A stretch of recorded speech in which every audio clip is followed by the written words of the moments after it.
मैं हूं आपका अपना देविंदर सिंह चावला। आज मैं फिर आपके सामने आया हूं एक नया वीडियो लेके। इससे पहले जो मैंने वीडियो बनाया था वो प्रोसेसिंग टाइम के ऊपर बनाया था, जिसमें मैंने बताया था कि जो अब प्रोसेसिंग टाइम चल रहा है कनाडा टूरिस्ट वीज़ा के लिए वो 95 डेज़ चल रहा है। तो उसके ऊपर आपका बहुत अच्छा रिस्पॉन्स आया, आपके बहुत अच्छे व्यूज़ आए, उसके लिए आपका बहुत बहुत धन्यवाद। तो आज जो मैं वीडियो आपके सामने शुरू करने जा रहा हूँ, जो आपके सामने बनाने जा रहा हूँ, उसमें मैं ये बताऊंगा कि आपको किस एजेंट से अपनी फ़ाइल लगवानी चाहिए, कि आपको कैसा एजेंट सेलेक्ट करना चाहिए अपनी फ़ाइल लगाने के लिए। तो चलो हम अपना वीडियो शुरू करते हैं। तो इसमें मैं आपको 6 पॉइंट्स बताऊंगा कि जिससे आप सेलेक्ट कर पाएंगे कि कौन से एजेंट से आपको फ़ाइल लगवानी चाहिए। सबसे पहले तो बात है कि लोग पूछते हैं कि मैं अपने यहाँ फ़ाइल लगाऊं या एजेंट से लगवाऊं। तो देखिए, ये आपकी एक अपनी पर्सनल डिसीजन है, आपका पर्सनल राय है कि आप अपने आप लगाना चाहते हैं फ़ाइल या आप किसी एजेंट से लगाना चाहते हैं। देखिए, एजेंट से लगाने का ये फ़ायदा होता है कि एजेंट को एक्सपीरियंस होता है, वो आपकी फ़ाइल अच्छे से लगाएगा और आपके सारे डॉक्यूमेंट्स पूरे करवाने में आपकी मदद करेगा और बिल्कुल अच्छे से गाइड करेगा कि आपने कैसे अपनी फ़ाइल को बनाना है। और वो अच्छी लैंग्वेज यूज़ करेगा आपके कवर लेटर में, हर चीज़ को वो प्रॉपरली बनाएगा और आपकी फ़ाइल को अच्छे से बना के उसको अपलोड करेगा और उससे आपके जो वीज़ा के चांसेस है वो बढ़ जाते हैं। देखिए, मैं कह रहा हूँ कि वीज़ा के चांसेस बढ़ जाते हैं, मैं ये नहीं कह रहा कि वो गारंटीड है। ठीक है, ये नहीं है कि अगर आपने एजेंट से फ़ाइल लगवाई है तो आपका कोई गारंटी है कि आपका वीज़ा मिलेगा ही मिलेगा।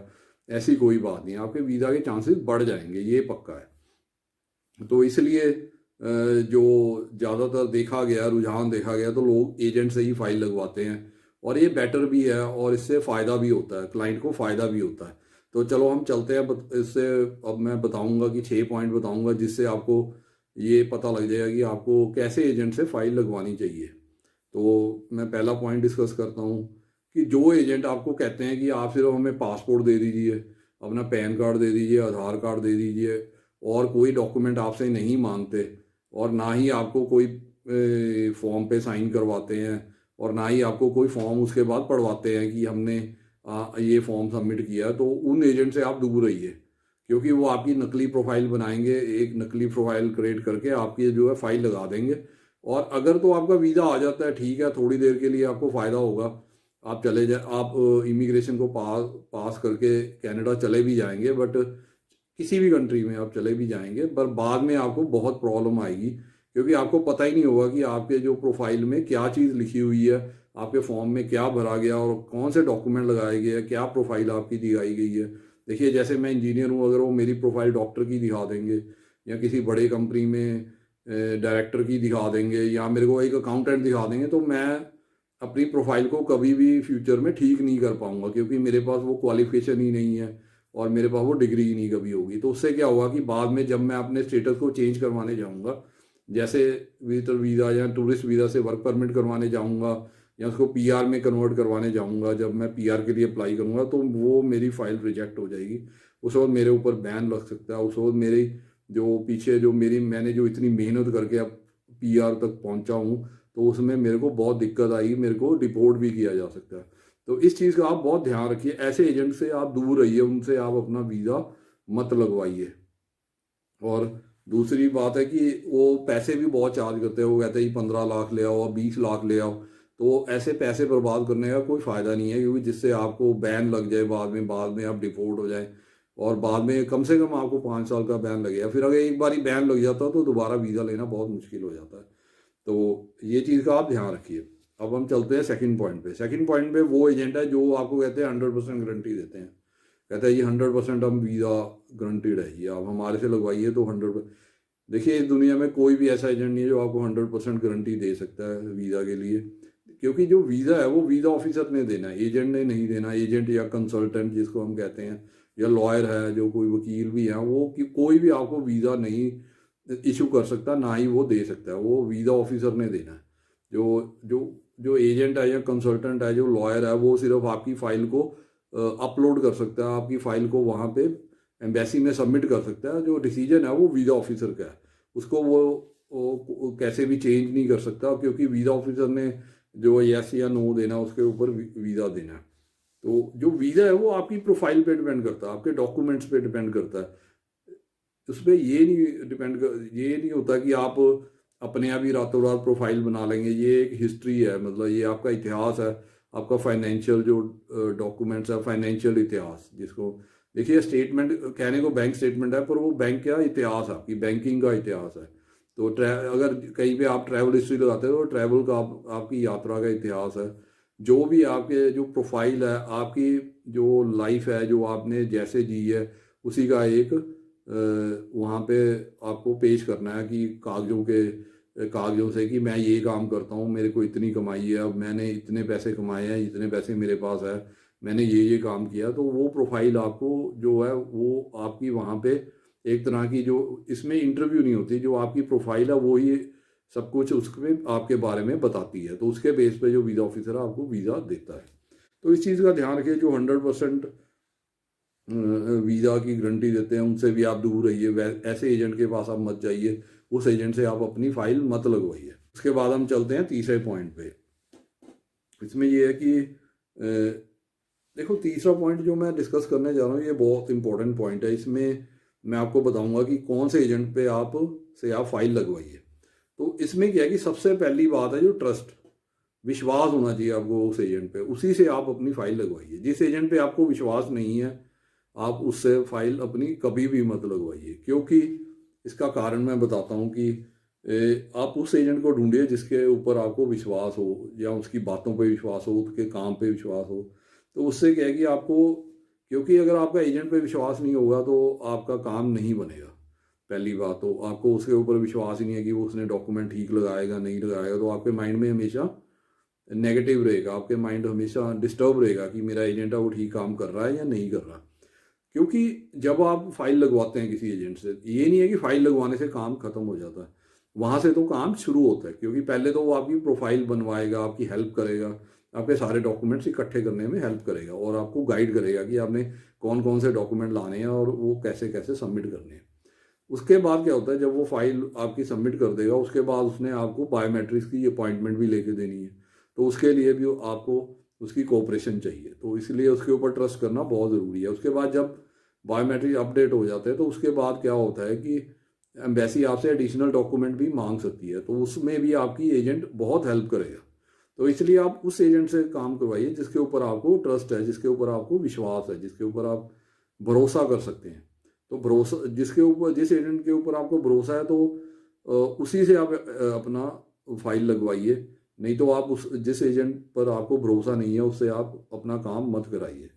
तो इसके बाद क्या होता है कि जब आपसे एडिशनल डॉक्यूमेंट्स मांगे जाएंगे या कोई भी उनकी तरफ से जैसे इंक्वायरी आएगी एम्बेसी से, तो उसमें भी एजेंट आपकी हेल्प करेंगे। जब आपका पीपीआर आ जाता है, अगर अगर तो आपकी किस्मत अच्छी है, आपने अच्छे डॉक्यूमेंट दिए हैं और आपने मेहनत से अपनी सारी फाइल बनाई है, तो आपको पीपीआर मिल जाएगा। पीपीआर मतलब पासपोर्ट रिक्वेस्ट। पासपोर्ट रिक्वेस्ट का मतलब है कि आपको वीज़ा ग्रांट हो जाएगा। अगर तो आपको वीज़ा जैसे ग्रांट हो जाता है तब तो बहुत अच्छी बात है। आपको मतलब आपको हर चीज़ ठीक लगेगी, एजेंट भी ठीक लगेगा। तो उसके बाद क्या है कि जब आप वहाँ पे जाते हैं कनाडा, तो उसके बाद में आपको एजेंट की ज़रूरत पड़ सकती है। कल को आप अपना स्टेटस चेंज करवाना चाहते हैं, आपको कुछ डॉक्यूमेंट्स की ज़रूरत है जो एजेंट ने सबमिट किया है, आपके पास वो नहीं है, तो एजेंट आपको वो पुराने डॉक्यूमेंट आपको निकाल के दे सकता है अपने रिकॉर्ड से। तो ये चीज़ें आप बहुत ध्यान रखिए। और बाद में अगर आपकी वो वर्क परमिट में भी हेल्प कर सकते हैं और वो पीआर में भी आपकी हेल्प कर सकते हैं।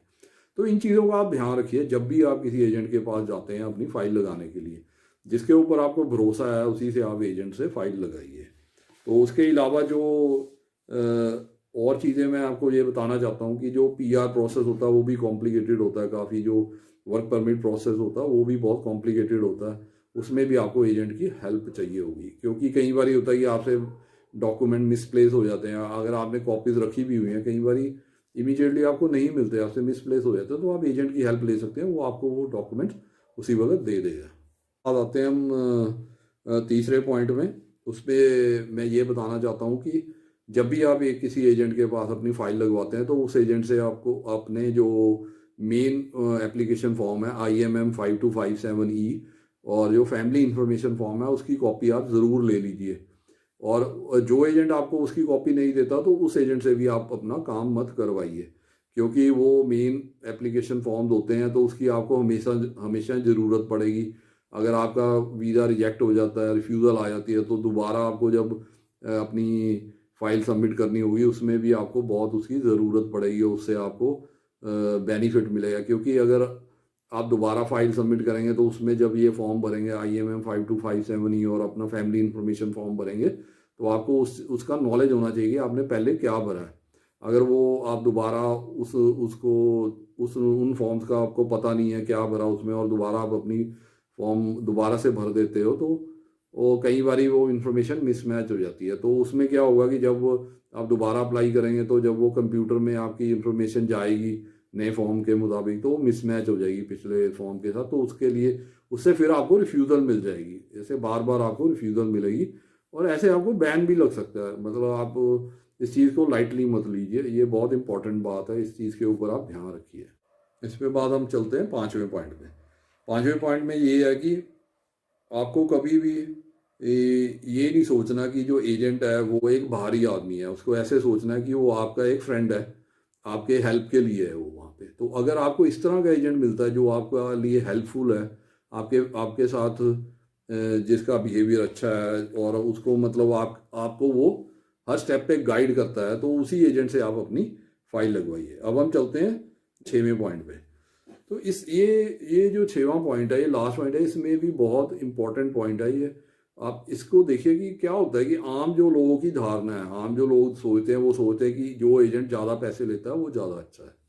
ये एक आम मार्केट में धारणा है। ये आप एक आम जो हमारी साइकोलॉजी बनी हुई है कि जो महंगी चीज़ है वो अच्छी है, पर ऐसा नहीं होता इन रियलिटी, या सच्चाई में दुनिया में ऐसा नहीं होता। आपको ये इस चीज़ का मेरे ख्याल नॉलेज होगा, इस चीज़ के बारे में आपको पता भी होगा अपने प्रैक्टिकल एक्सपीरियंस से, कि हमेशा ही सबसे महंगी चीज़ सबसे अच्छी नहीं होती। तो इसलिए आप एजेंट को भी उसी हिसाब से चुनिए। ये मत सोचिए कि वो एजेंट ज़्यादा फीस लेता है तो वो ज़्यादा अच्छा होगा, ऐसी बात नहीं है। जो पे एजेंट कम फीस लेते हैं वो भी अच्छे हो सकते हैं। वो आपके ऊपर डिपेंड करता है कि आप उनको कैसे जज करते हैं, और कैसे, अगर आपको उन पे भरोसा है तो आप किसी भी एजेंट से ये अपनी फाइल लगवा सकते हैं। और मैं मेन बात जो बताना चाहता हूँ कि जो आपकी प्रोफाइल के ऊपर वीज़ा लगना है, आपके जो डॉक्यूमेंट्स हैं, आपकी जो फाइनेंशियल प्रोफाइल है आपकी, उसके ऊपर वीज़ा लगेगा। एजेंट सिर्फ आपकी फ़ाइल सबमिट कर सकता है अच्छे से, उसको बना के अपनी सारी जो आप उसको इन्फॉर्मेशन देते हैं उसको अच्छे से अरेंज करके, और अपनी तरफ से जो उसका एक्सपीरियंस है उसको यूज़ करके उसको अच्छे से सबमिट कर सकता है, ताकि आपके जो वीज़ा के चांसेस है वो बढ़ जाएं। तो यही एक काम होता है एजेंट का, या कंसल्टेंट का, या लॉयर का, जो आपको वीज़ा की फ़ाइल बनाने में हेल्प करते हैं। तो उम्मीद करता हूँ कि आपको मेरी वीडियो पसंद आई होगी, और जो मैं आपको चीज़ बताना चाहता हूँ वो आपको अच्छी तरह से समझ आ गई होगी। आपको इस वीडियो से नई बातें पता लगी होगी, आपके क्वेश्चंस के आंसर मिले होंगे, और आपके डाउट भी क्लियर हुए होंगे। तो अगर आपको मेरी वीडियो अच्छी लगी है तो आप इसको अपने फ्रेंड्स, फैमिली मेम्बर और रिलेटिव्स के साथ शेयर कीजिए। और हो सकता है कि उनको ये वीडियो ज़्यादा फ़ायदेमंद हो, उनको इस वीडियो से ज़्यादा फ़ायदा मिल सके। और इसके अलावा अगर आप मेरे वीडियो पे आज पहली बार ही आए हैं, तो आप मेरे चैनल को सब्सक्राइब कर लीजिए, और उसके बाद जो बेल आइकॉन आता है उसको प्रेस कर दीजिए, ताकि आपको मेरी वीडियो की जो नोटिफिकेशन और इन्फॉर्मेशन है वो टाइम टू टाइम मिल सके। अगर आपके माइंड में अभी भी कोई क्वेश्चन है या डाउट है, आप मेरे जो वीडियो पे मेरा फ़ोन नंबर या मोबाइल नंबर जो आ रहा है उस पर आप कॉल करके अपने डाउट्स और अपने क्वेश्चंस क्लियर कर सकते हैं। और अगर आपको आप मेरे वीडियो के कमेंट सेक्शन में अपने क्वेश्चन लिख के डाल देंगे, तो मैं उनका आंसर भी आपको ज़रूर दूंगा। इसके बाद मैं आपको बताना चाहता हूँ, जैसे मैं हर अपने वीडियो पे बताता हूँ कि मैंने आपके लिए ये बुक लिखी है, जिसमें मैंने सारे आपको वो डॉक्यूमेंट्स बताए हुए हैं कि कौन कौन से डॉक्यूमेंट लगाने हैं, और उनका स्पेसिमन भी दिया हुआ है, सैंपल सारा कुछ दिया हुआ है, जिसको आप देख के अपने आप अपनी फाइल बना सकते हैं। किसी एजेंट या कंसल्टेंट के पास जाने की जरूरत नहीं है। इस बुक की कीमत है सिर्फ 450 रुपये, 450 रुपीज़ ओनली, जो आप मुझे पेटीएम या बैंक ट्रांसफ़र से या गूगल पे से भी भेज सकते हैं। और जैसे ही आपकी पेमेंट मुझे मिलेगी, तो मैं आपको ये जो बुक है आपको आपके एड्रेस पे कोरियर या रजिस्टर्ड पार्सल के थ्रू भेज दूंगा। इसी तरह एक बुक मैंने ये भी लिखी है, जिसमें मैंने वर्क परमिट के बारे में बताया कि आप कनाडा का वर्क परमिट कैसे ले सकते हैं, कौन कहाँ से जॉब अपनी ढूंढ सकते हैं, कैसे आप जॉब के लिए अप्लाई कर सकते हैं और LMIA के लिए अप्लाई कर सकते हैं। उसके बाद आपने अपना जो फाइल है कैसे बनानी है वर्क परमिट के लिए, कौन कौन से फॉर्म भरने हैं, कौन कौन से डॉक्यूमेंट लगाने हैं और क्या क्या डिटेल्स जो आपको चाहिए पता होना चाहिए, वो इस बुक में सारी दी हुई है। इसकी कीमत भी सिर्फ 450 रुपये है, 450 रुपीज़ ओनली। ये भी आप मुझे गूगल पे या पेटीएम या बैंक ट्रांसफ़र के द्वारा भेज सकते हैं। और मैंने जो पेटीएम और गूगल पे नंबर है नीचे डिस्क्रिप्शन में दिया हुआ, आप वहाँ पे पेमेंट करके मुझे जैसे ही इन्फॉर्म करेंगे मैं आपको आपके एड्रेस पे ये बुक कोरियर या रजिस्टर्ड पार्सल के द्वारा भेज दूंगा। इसके अलावा जो मैं हर वीडियो में ऑफर देता हूँ आप लोगों के लिए, आपके बेनिफिट के लिए, कि अगर आप कनाडा की टूरिस्ट वीज़ा की फ़ाइल फ्री ऑफ कॉस्ट बनवाना चाहते हैं तो आप मेरे को कॉन्टैक्ट कर सकते हैं मेरे मोबाइल नंबर पे जो नीचे डिस्क्रिप्शन में दिया हुआ है। तो उसके ऊपर आप मेरे से कॉन्टैक्ट करके अपॉइंटमेंट फिक्स करके मेरे ऑफिस आ सकते हैं और अपनी फ़ाइल जो कनाडा टूरिस्ट वीज़ा के लिए बिल्कुल फ्री ऑफ कॉस्ट बनवा सकते हैं। तो ये था मेरा आज का वीडियो। Okay, bye.